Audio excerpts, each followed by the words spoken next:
Hello and welcome to the Brazilian BA Cast. We have been talking about Nimble for several weeks right now from different perspectives. If you don't know what Nimble is the scalable capability for organizations to sense and respond to change quickly and precisely. Today, I have a guest that's talking about nimbleness connecting to communication and collaboration. My guest today is Carol McEwan. Hello, Carol. Thank you for coming. Hi, Fabricio, and thank you so much for having me. I really appreciate it, and I'm looking forward to our conversation. It's a pleasure to have you here. Carol, for starting this conversation, I have a question for you. My question, which is the title of these episodes, how could we communicate and collaborate to be nimble? Great question. It's a I've been very open pondering question, this. so we can elaborate that for a while. Sure, I've been pondering this for a long, long time. I've been in, the business world for quite some time, and I think it's funny because when I first started in my career, I had this opportunity to work on my first digital transformation, which was a control replacement project on furnaces at a chemical plant. And it was interesting. I was kind of a summer student, intern, that kind of thing. But we had this really big room that we all worked in. And we called it a war room back then. Right. And there was 3 different shifts, and in that war room on all of the walls was everything we needed to do and know to make really quick decisions. And the interesting thing is we were able to get that project done with a couple of days to spare, which was pretty awesome, within budget. But what I learned from that was I left there thinking, well, that's how everybody works. And How then old were you?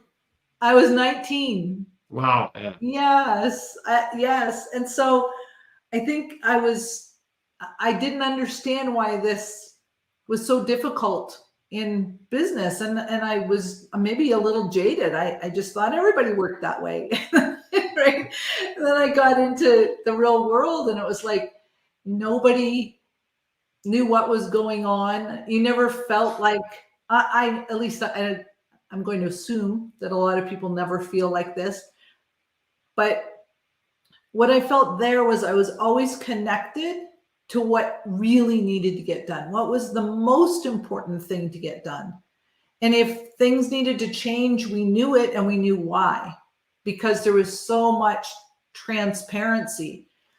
And what was on the walls really just created that opportunity, transparency, and courage to have a conversation, right? So that was really, really interesting to me. And I think that we've lost that art. And over the last several years, last couple of years anyway, I learned that war room term is now called an Obeya. And when I had the opportunity to learn about the Obeya through the Obeya Association, and then I learned about Obeya, which was basically digitizing Obeyas, that was really cool to me because now I could start to see the work that I'd done back when I was 19 years old coming to life. And what that really did for us and for the people and the organizations that we served was to help them be transparent with the information, to create space to have conversations that needed to happen. Right. And I think that that's really important. I don't think we do that enough in today's space. We're always like rush, rush, rush, rush, rush. Yeah, well, you bring from this experience some interesting stuff. You said about transparency, right? Mm-hmm. So having the information available for everyone, And sometimes transparency is an issue not because they don't know how to, but because they don't want to.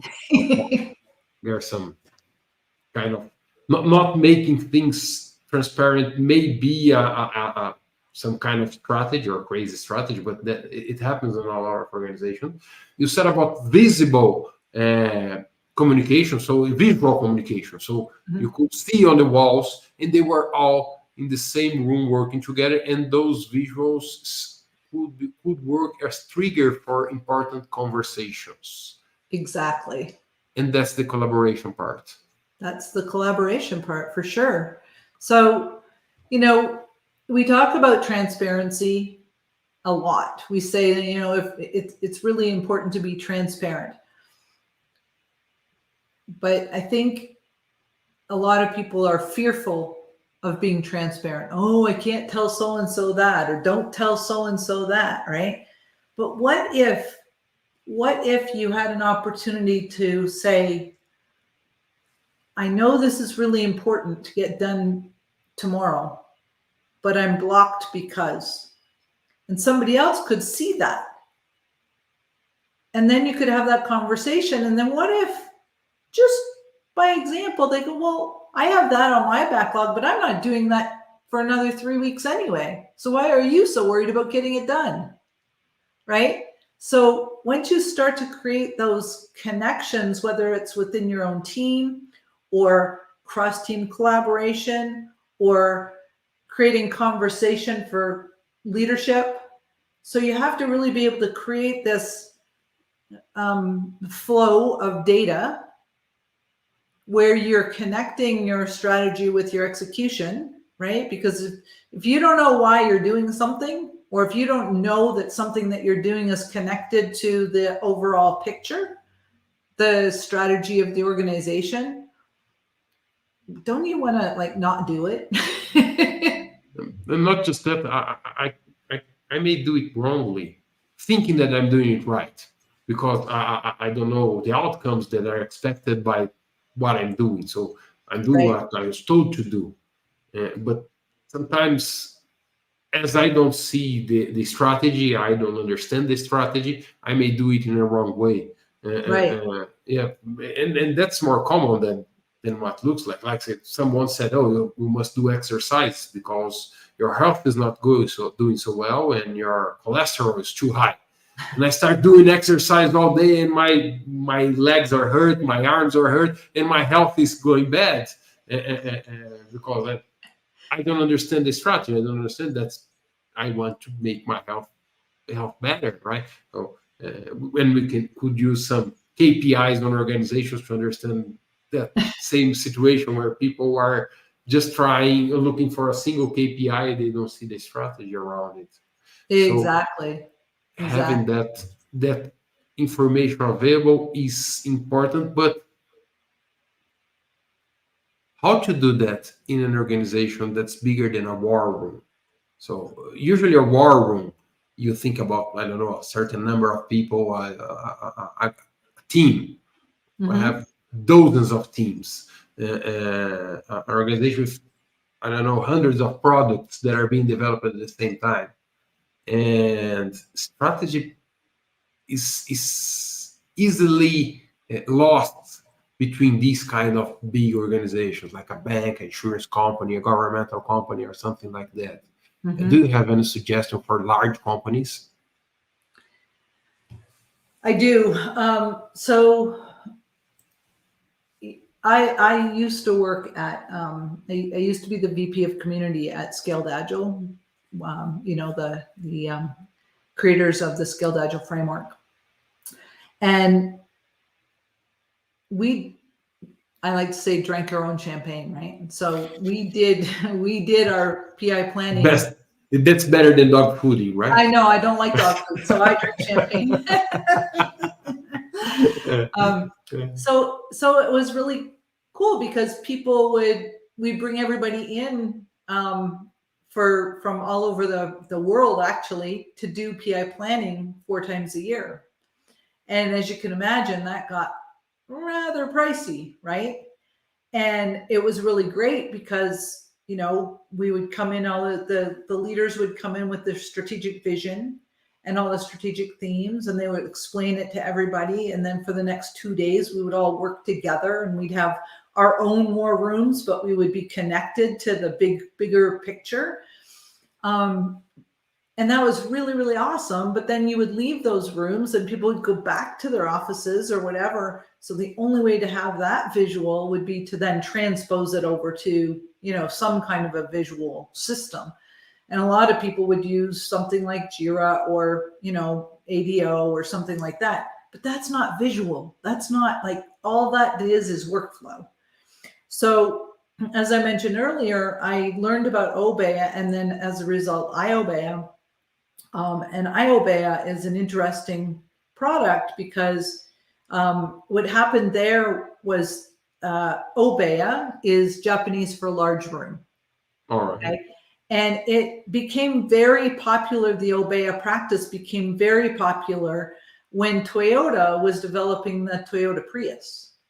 And think about the Toyota Prius. It was one of the first, well, it wasn't one of the, it was the first mass-produced hybrid vehicle by far, before anybody else got it out there, right? Why was that? They needed to do something different, so they used the Obeya practices and had this big war room type Obeya, okay? Mm-hmm. So then other companies started to do that, and one of them was Peugeot, Citroën, Stellantis Group. And the company that developed Obeya used to be a custom software house, and their client was Stellantis Group. And Stellantis said to them, "Will you please digitize our Obeya?" And so they did. And it was very much for lean manufacturing, shop floor type operations, because, visual management is everywhere on the shop floor, right? Safety, quality, all that kind of stuff is measured on the shop floor. Well, then some other organizations came in and said, "Wow, this is really cool. Can you do this for our agile practices?" And then it just became bigger and bigger. So what it allows you to do is have digital rooms, virtual rooms, somewhat set up like an office building, if you would. And then you can visualize all your work. So it's just not all the work. You might have in one virtual room, might be your strategy room. And it has all your strategy. It has your mission, your vision, your values, all of that kind of stuff. But then you share that information with the next room down or with the team rooms, right? At the team level. So everybody knows what the vision, the mission, the values of your organization are, because they see it every single day.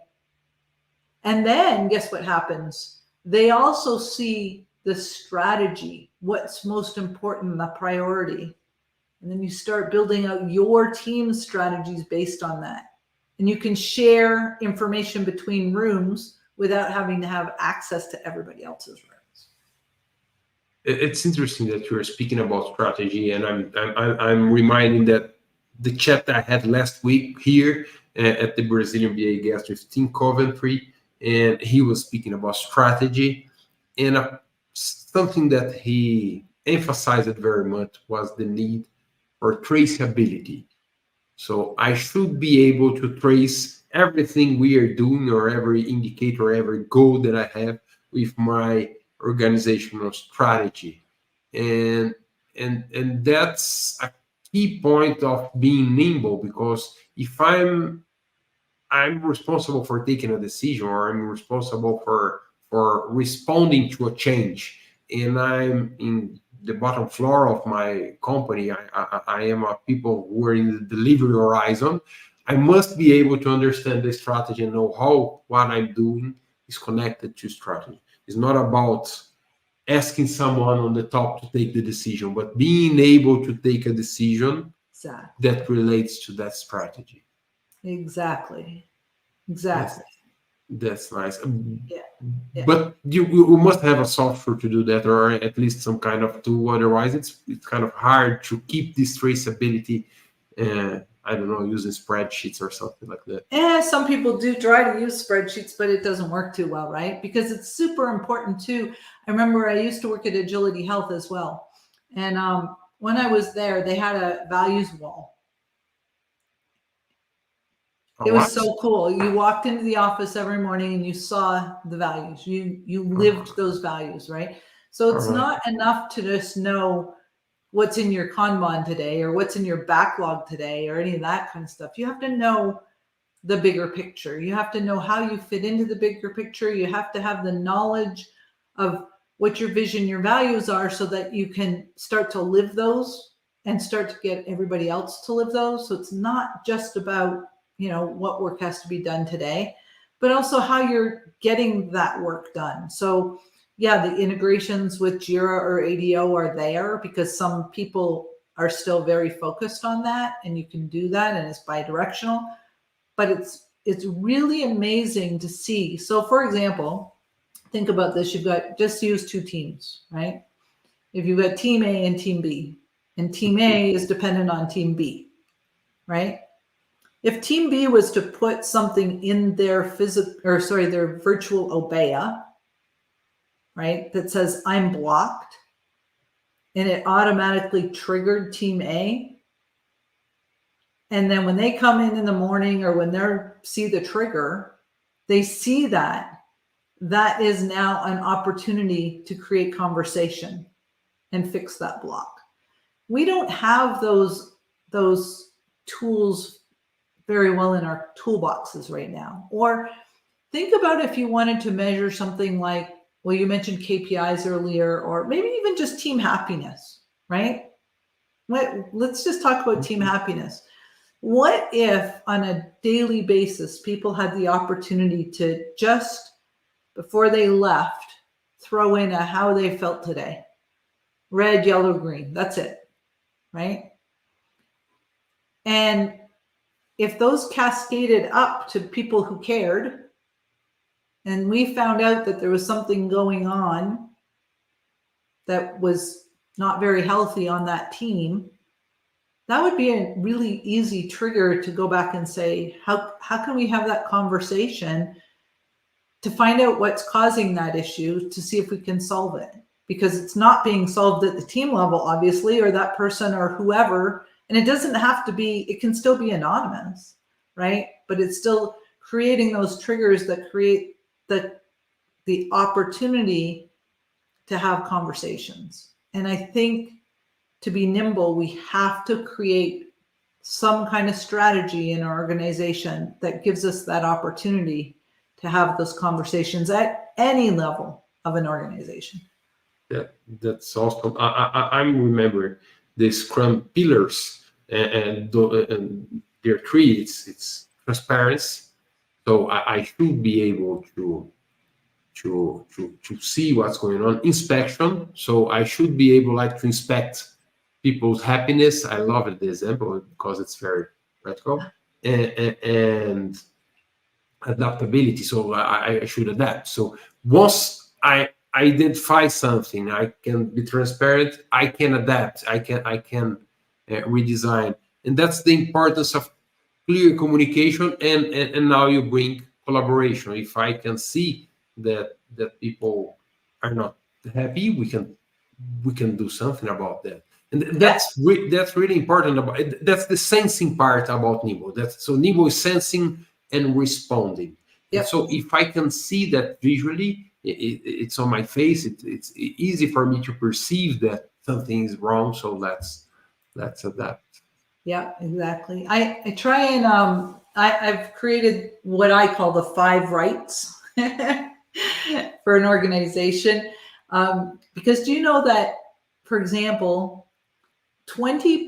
people spend 20% of their time looking for information. That's 1 day per person per week. That's a lot of time looking for information. Looking for information, just looking for information, right? Oh. So that's why I love the idea of the Obeya and using iObeya to do it, because you can create, I say, provide people with the 5 rights. That's the right information Right. at the right time. No, sorry, the right information to the right people at the right time to make the right decision to deliver the right value.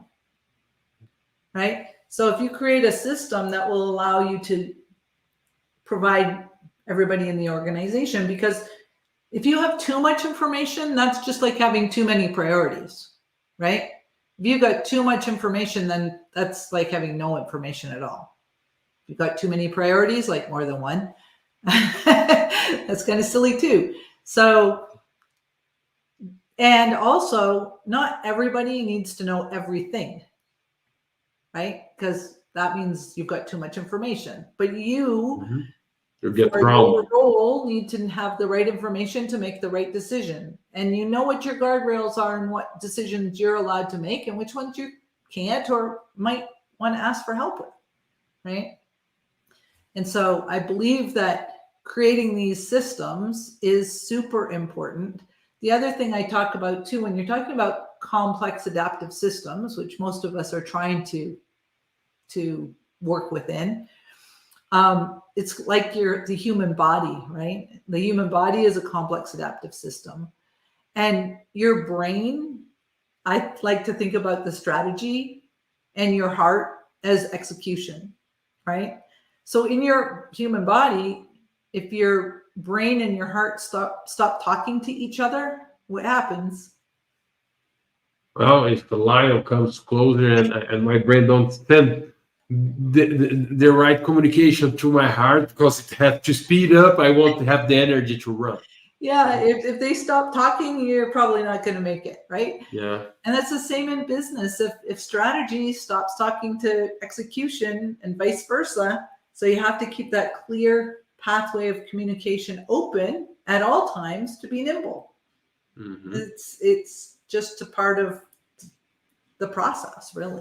Yeah, understanding and taking best decisions. I like. We have a question here from Sergio Haas. Sergio says, "Salve, salve, Saya." Hello. Communication and collaboration are essential for effective management, but downsides can hinder a manager's nimbleness. What are some potential drawbacks to be aware of?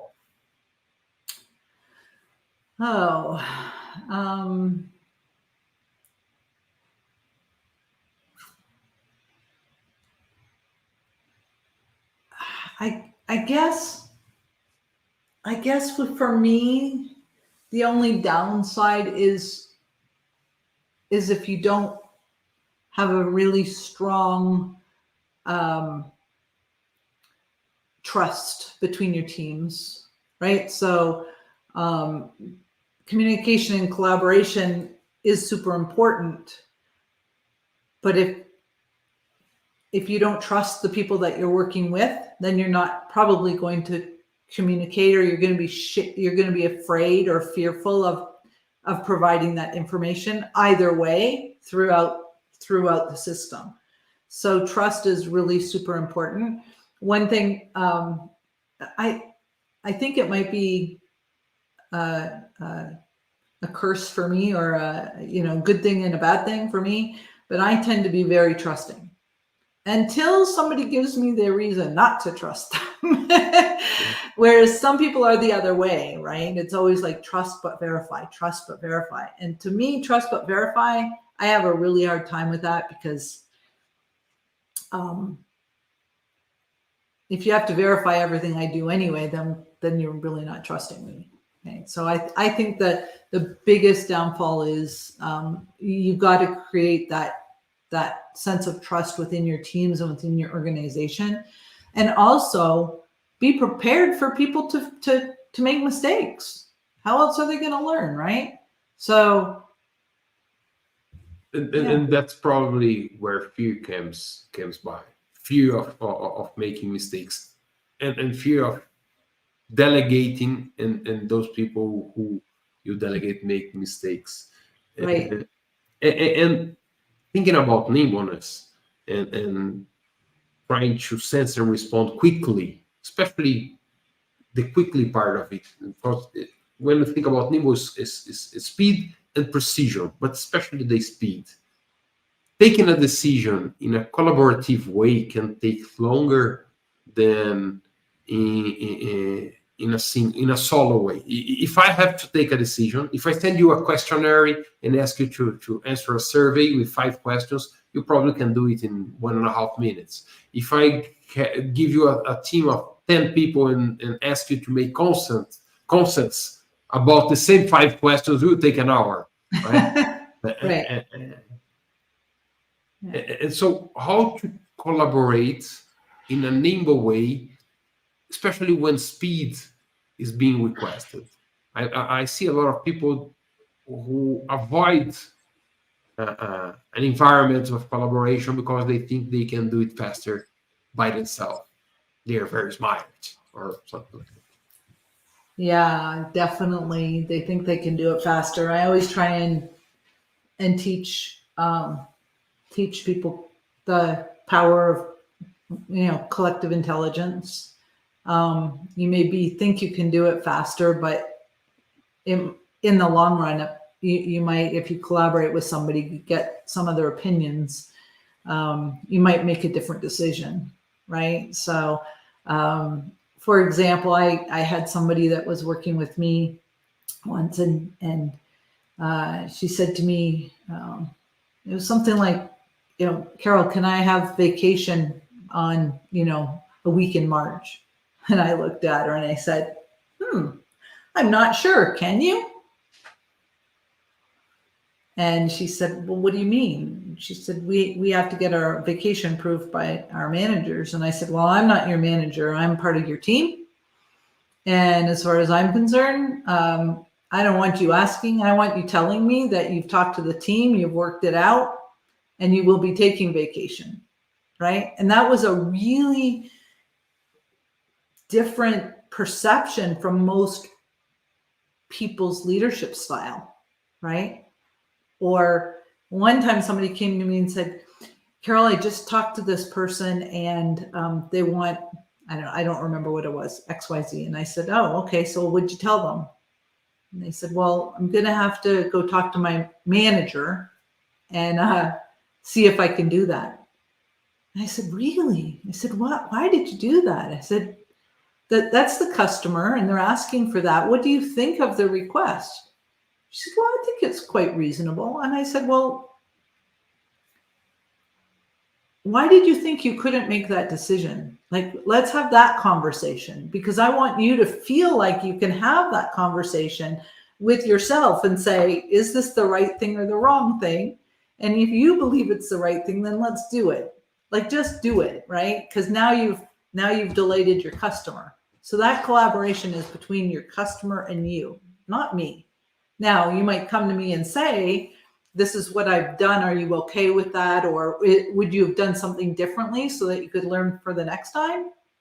But, you have to build that trust between you and your teams and your teams of teams in order to be nimble. And the collaboration between organizations and who your customers are. And you have to understand, why you have to make some kind of a decision fast, and that your leaders are going to support you in those decisions.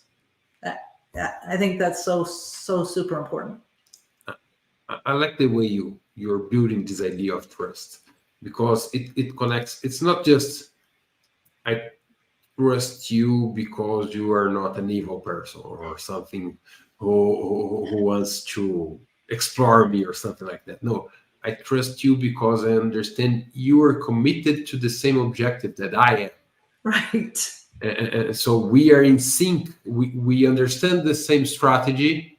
We agree on the same strategy. And I know that if you are taking a decision, you are taking that in the best intention for our objective, for our goals. And when a manager, I'm saying a manager, not a leader, because I think it sounds better. When a manager says, just I can take the decisions because I'm faster, and so we don't have to collaborate for those decisions, he's taking with a very skewed view, with a very biased He maybe think he's taking a faster decision, but he may have a lot of rework in the future because he didn't see something that should be seen before. So if he can collaborate, and if you brought another point, if he can delegate or if he can empower his team, Empower.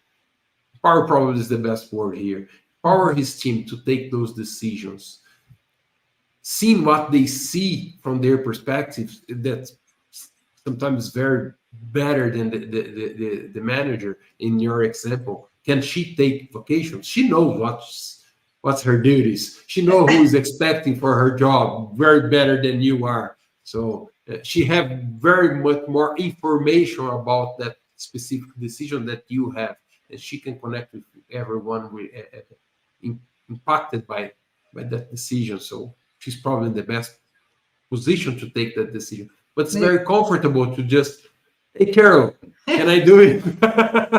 And if something goes wrong, Carol said I could, right? Right. Exactly. Yeah.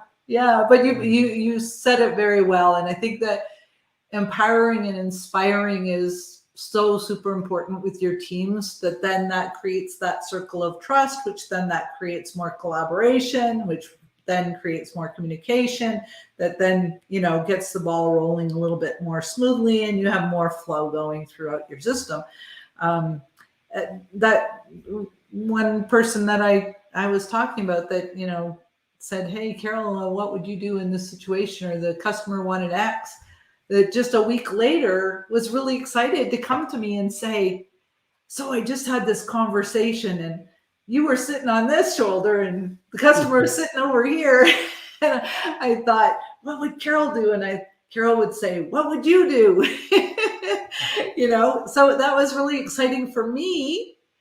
And it really helped her move forward and gain more confidence in her role and doing, the right thing, and not, I think we've given sometimes managers have taken the wrong tactics in years past, and they think because they have a manager title, they're the ones with the iron fist, and I think by doing that, it does a disservice to everybody, and I think that we can really create much more human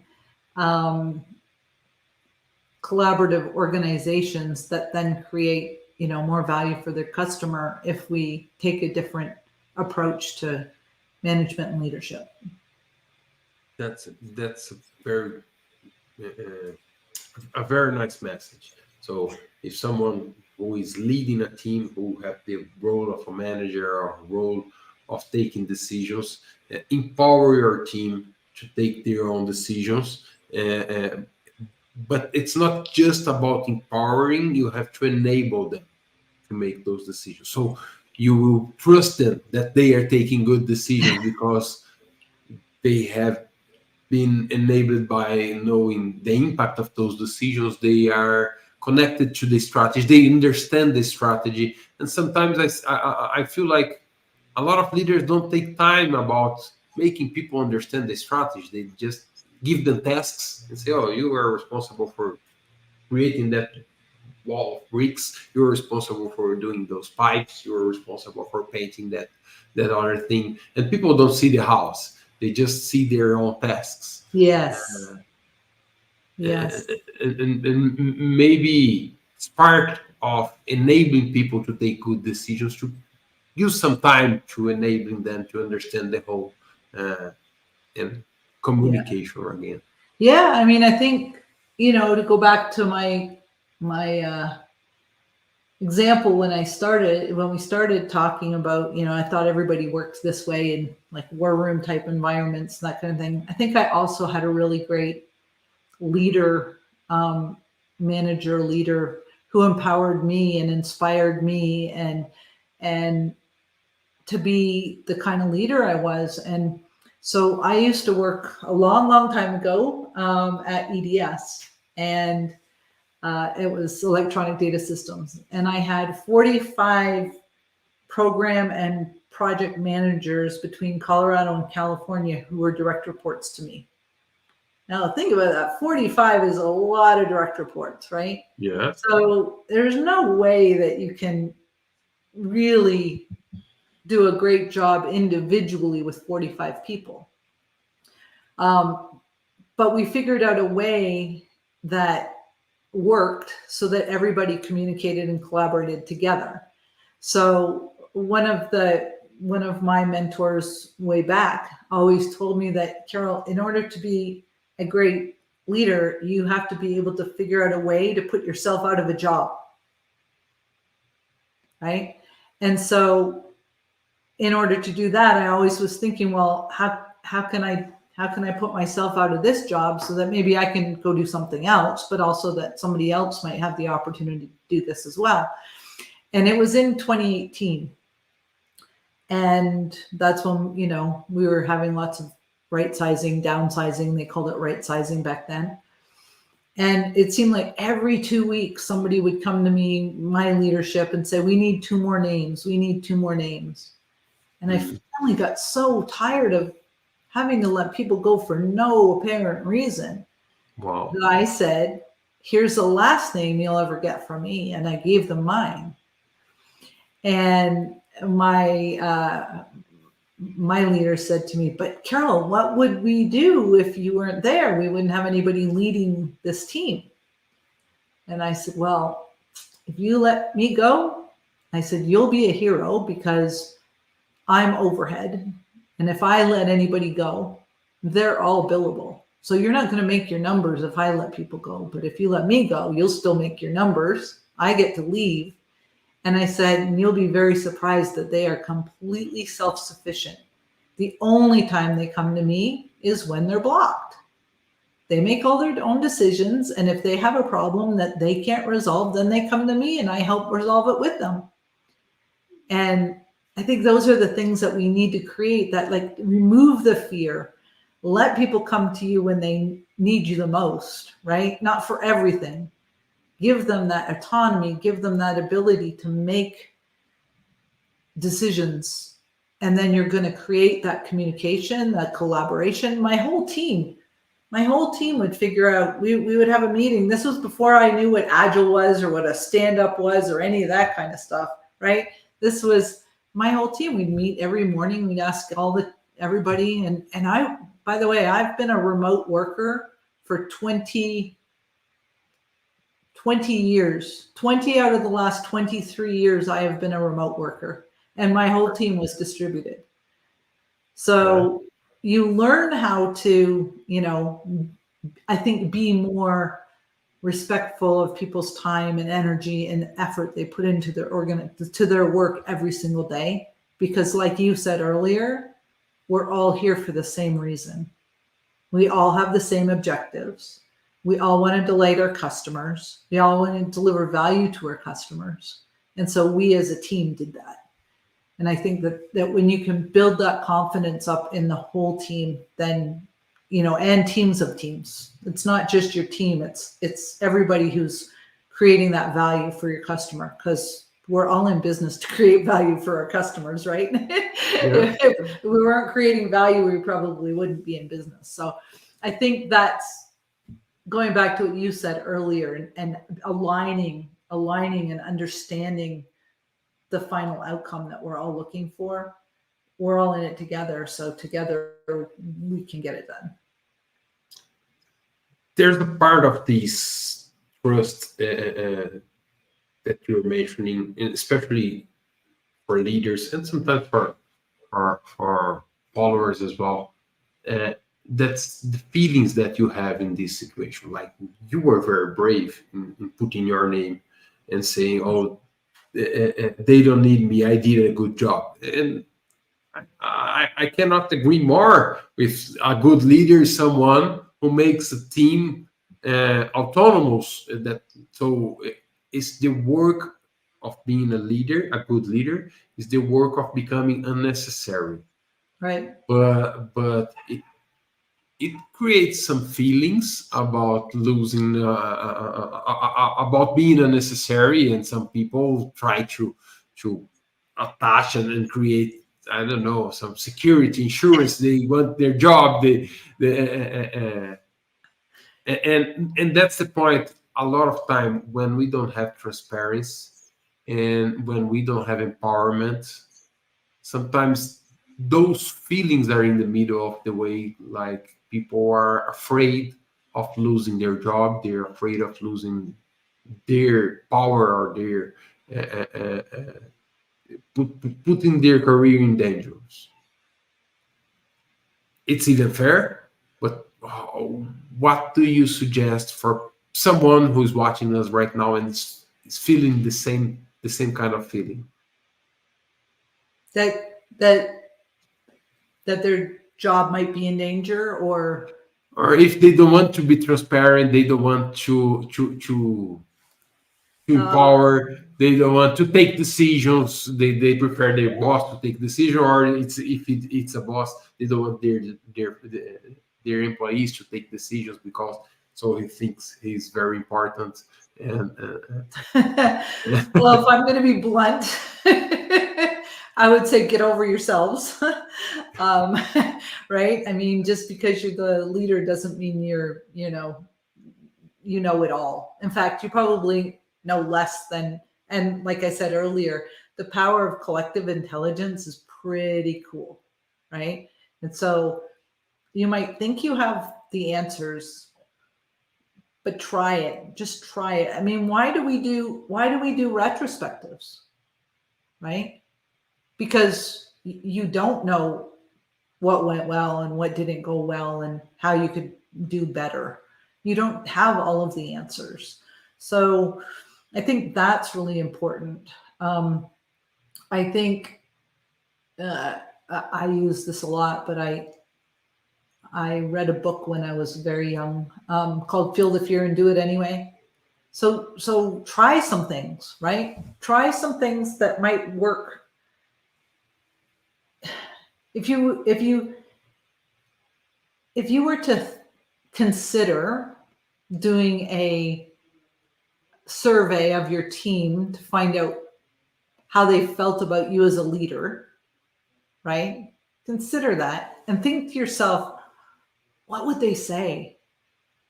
What would they say, right? And if you even consider it, then do it. Do it. Open up the lines of communication, right?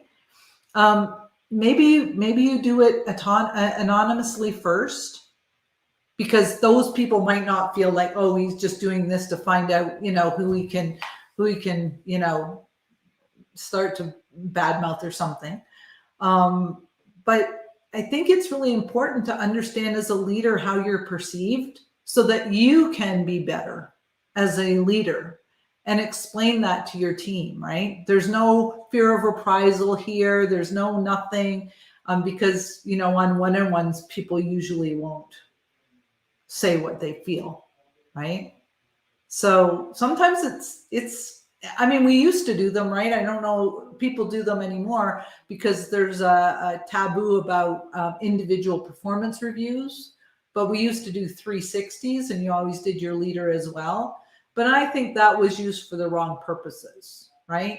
I think it's just for if I'm a leader and I've got this team and I want to understand how I can serve them better, then I think it would be really fun to do some kind of a survey.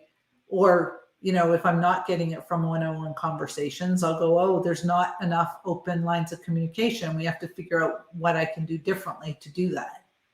Like, be vulnerable yourself. That's the only way you're really going to understand how you can be a better leader, how you can open up lines of communication, how you can make them feel like they're part of the team. Like I said, I never say those people work for me. I always say I work with this team, or this is the team that I'm on, right? It's a lot in the way you stand. It's a lot in the way you speak. It's a lot in the way you emotion. And I think those are some things that are very important. somebody called me their boss once, and I said, don't ever do that again.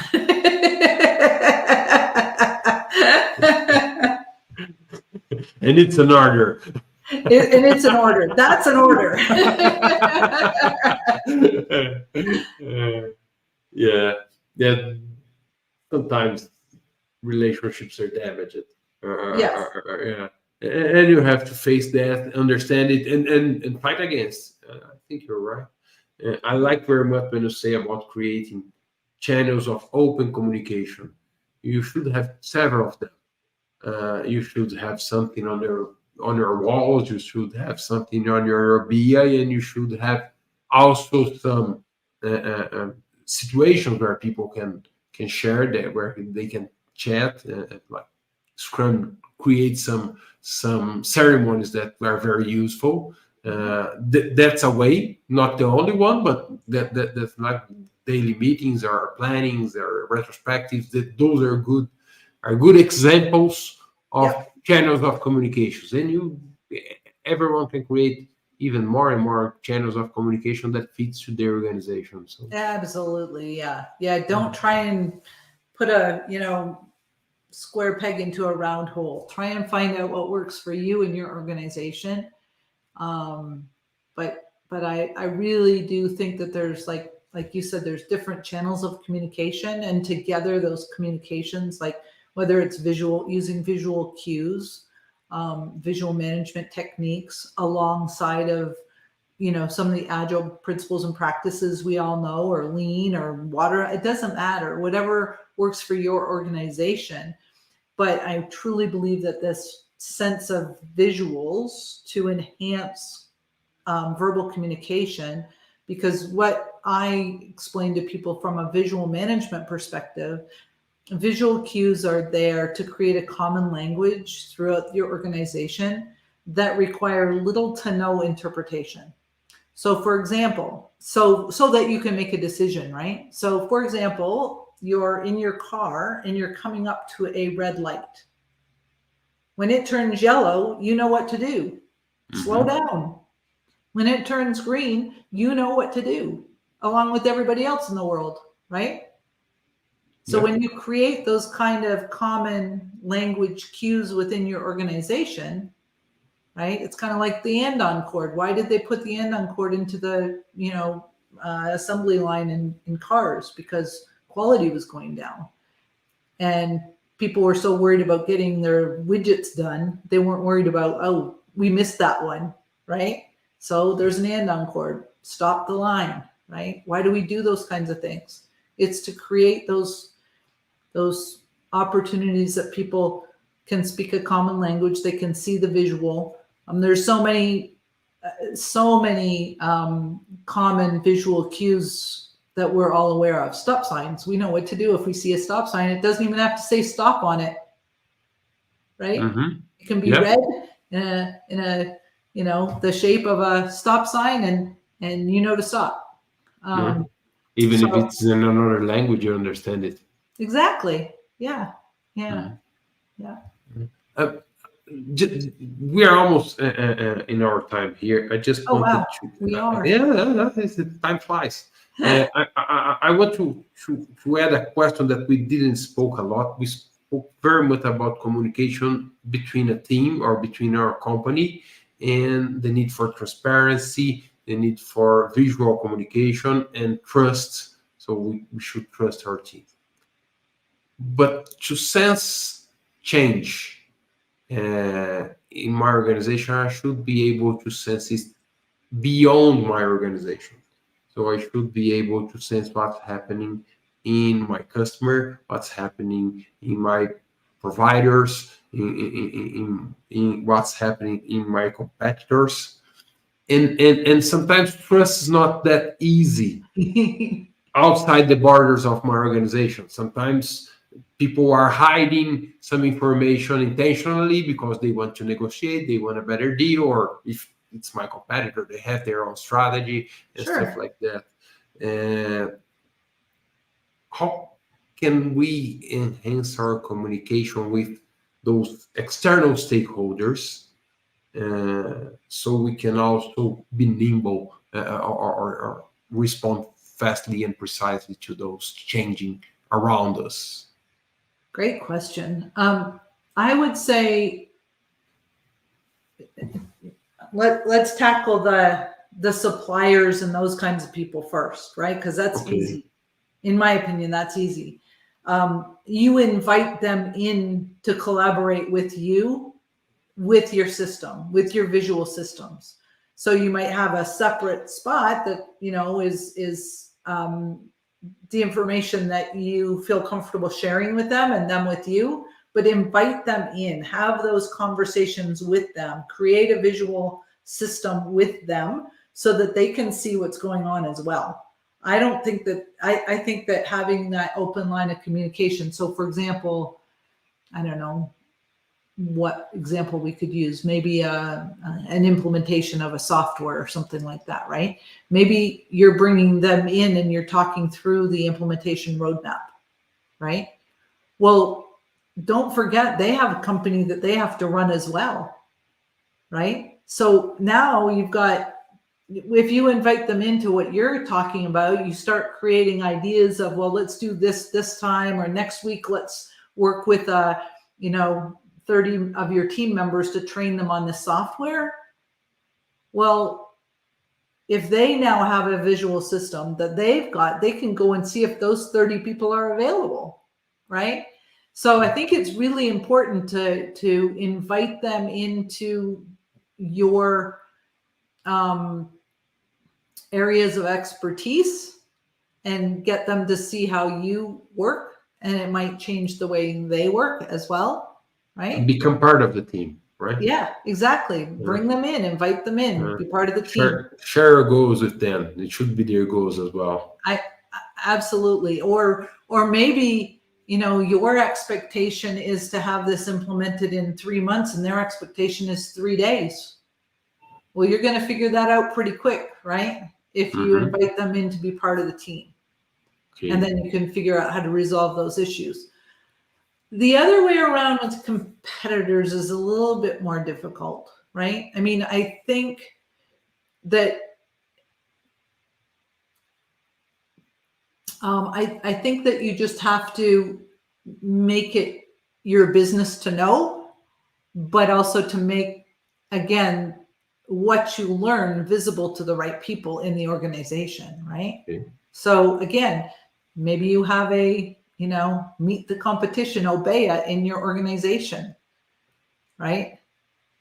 And you put all the competition in there and what you know and what your concerns are. And then somebody else might see that and say, oh my goodness, I didn't know that. We're working on this, but I think that's more important. Let's go get that done, right? So again, making things visual to others so that everything's not a secret, right? But not too much information that it's going to overwhelm people and then they don't know where to start. Sure. And the last part is customers. Customers, invite them in too. Invite them in, see what's going on, let them learn how the sausage is made. That's the way I think you need to do it. Yeah, you can't give them everything, obviously, but again, there's ways to invite them in and be part of the team. I mean, in the Agile world, we do demos to them all the time. So why not make them part of the process? That's a great example how we create after every sprint a presentation for them, and so we can have a review and understand what they're thinking. So bring them in. Yeah. Let's understand better their expectations. Let's be sure that their expectations is visible and understandable by everyone, because as you said, what we want to delight our customers. That's right. And the purpose of our business. And what if something at the customer site changes between the time that you spoke to them and then if you don't talk to them again for another 6 months, then you're not going to know that. Yeah. Right. So keep those lines of communication open so that you're both aware of change that needs to happen quickly so that you can be nimble. Perfect. Carol, I know that a lot of people that might see this interview might think, I would like to make my organization to communicate better. I'm having trouble about communicating. I would like to know how to, in my specific situation, what should be on my walls or what should be visible here. What are the information that should be shared? Would you be open to help those people in figuring out how to communicate and collaborate better in the organization? Thank you for the question, Fabricio. Yes, I would be delighted. It's my passion. It has been for a long, long time. And just reach out to me on LinkedIn. Yes, if I don't know the answer, I'll certainly do my very best to connect you with people that will. All right. If you're watching this video on LinkedIn, you see Carol, just click on her name. Or if you were watching on YouTube, I'm going to add her LinkedIn link below this video so you can connect with her. Great. Carol, it was very nice conversation. I would like to thank you for coming and bringing some nice communication and collaboration with me. Thank you. I appreciate it. It was fun.